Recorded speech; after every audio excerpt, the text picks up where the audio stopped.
A Little Gumdrop. A Hazbin Hotel fanfic by me. Chapter 1. As she ran out of the building, bright flashlights glared in her eyes. The police sirens, accompanied by the red and blue flashing lights from the cars, stunned her, yet it wasn't enough. In her fiery rage and pain, she ran towards, completely aflame. She threw one last Molotov, the last one she had left, at the cars. She received gunshots from the police. They hit her, but nowhere vital. And the places it did hit vital didn't hit enough in order to make her faint completely. In adrenaline-filled rage, she ran forward without hesitation, unable to feel any pain, only sadness as she sobbed, sprinting like a crazed lunatic.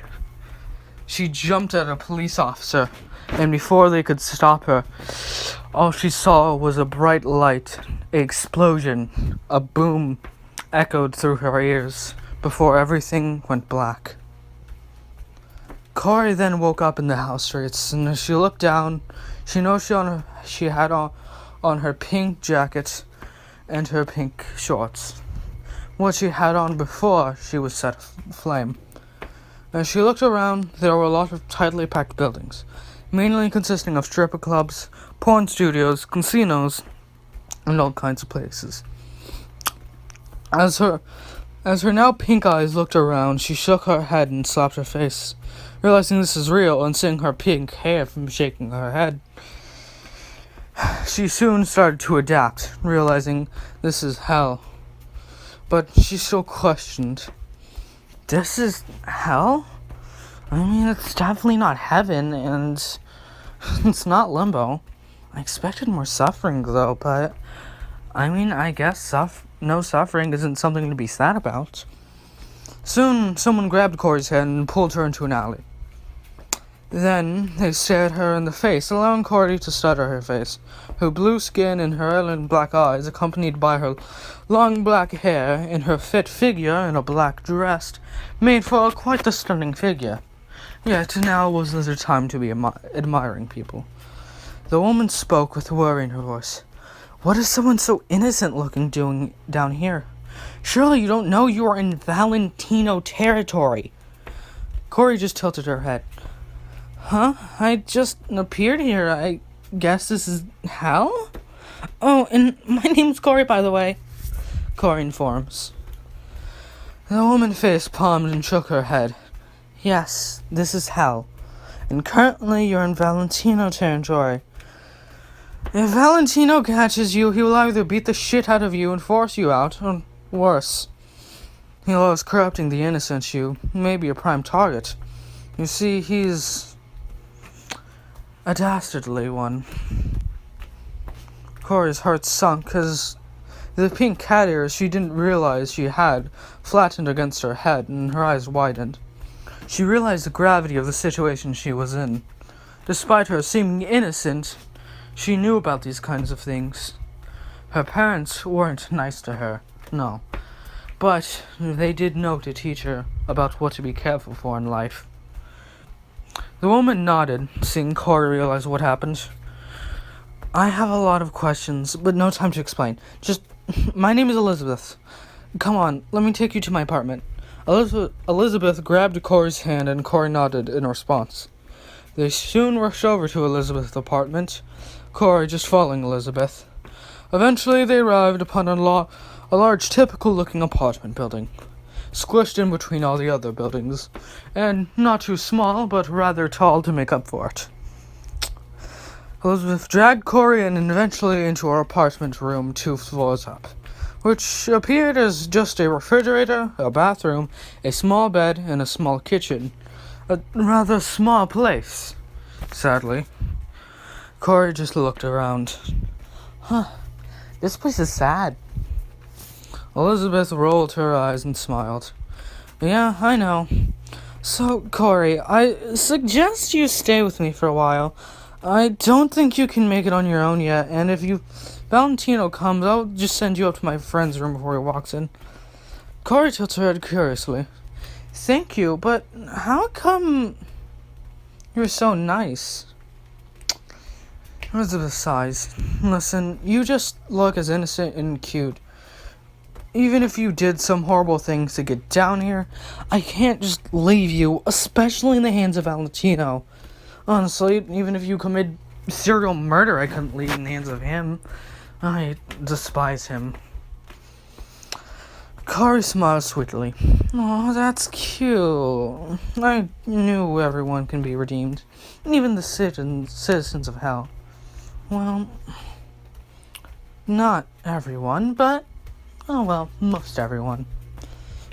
Elizabeth scoffs. Yeah, honey, I'm still a bad person, I just have sympathy. But humor yourself. I don't mean to be rude, though, sorry.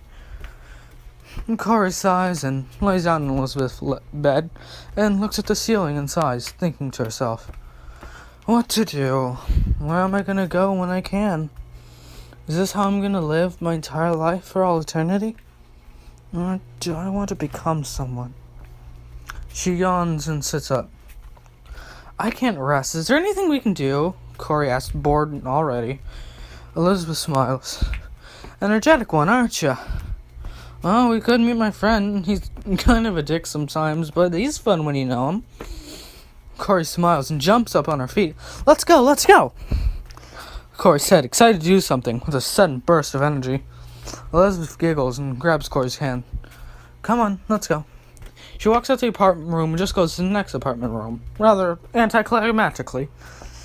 As she opens the door, it shows a man sitting on his bed with a similar setup to Elizabeth's room, except he's on a Nintendo Switch before he looks over. Kari examines him. He looks rather odd. He wears a black hoodie, black jeans, black clothes, and even black gloves. And his hoodie is completely up.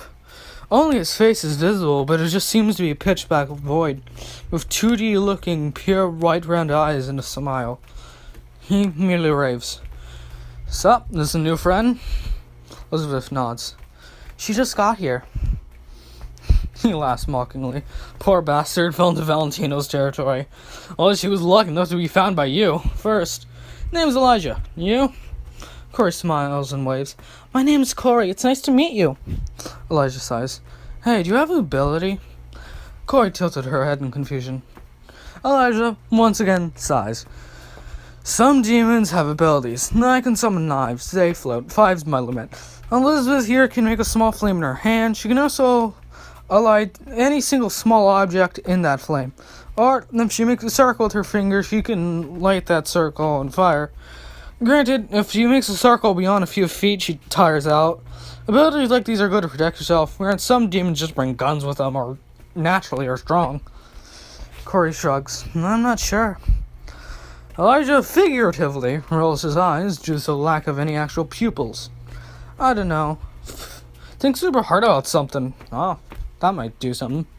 Kari nods, and as she does this, Elizabeth, who at this point still hasn't let go of her hand, feels a sudden sense of bliss. Elizabeth looks at Kari with confusion in her eyes. Hey, could you think about adrenaline? Kari doesn't question it and just follows orders. Elizabeth asks again. Okay, now lust. Elizabeth blushes and asks a final time. Okay, final one. Sleepiness. Kari nods and Elizabeth almost immediately yawns and gets tired. Elizabeth pulls her hand away and smiles. I got it! Whoever you are touching, you can make them feel however you want, Elizabeth exclaims. Kari smiles and giggles. Wow, that sounds cool. Elizabeth nods and asks again. Could you think of happiness again while I test something? Kari does so. Elizabeth puts a hand on Kari's head, and then her forehead, and then her neck before nodding. She then dragged a finger across Kari's chin, adding a finger every few seconds. Elizabeth finally pulls her hand back. After doing a test, I have concluded, regardless of what part of your body is being touched, it still works. And it is amplified by how much the other person, in this case me, is touching you. Kari just nods. Whoa, that's cool. Elizabeth giggles.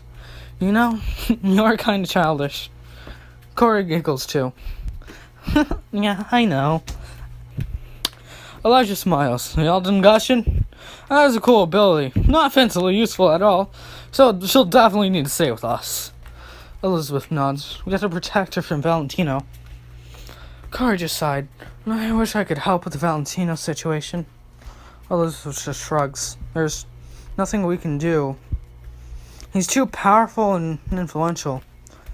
Corey just sighs and grips her fist, as thousands of thoughts flow through her mind, and she feels an odd rage. She just looks down and merely mutters, "Okay."